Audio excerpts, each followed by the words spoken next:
Assalamualaikum warahmatullahi wabarakatuh. Kembali lagi di AF Studio.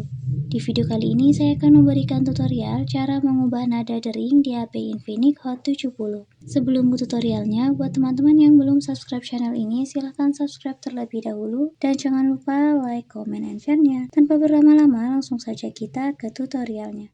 Untuk mengubah nada dering di HP Infinix Hot 70, teman-teman bisa lakukan dengan masuk ke aplikasi pengaturan. Kemudian setelah kalian berada di pengaturan, kalian bisa scroll dan di sini ketuk pilihan suara dan getaran. Nah, di suara dan getaran, teman-teman bisa scroll lagi ke bawah, lalu kalian tinggal pilih untuk nada dering mana yang akan kalian ubah. Saya beri contoh, saya akan mengubah di nada dering SIM 1, kita ketuk. Di sini kita menggunakan elegan secara default, lalu kita bisa pilih penggunaan nada dering lainnya.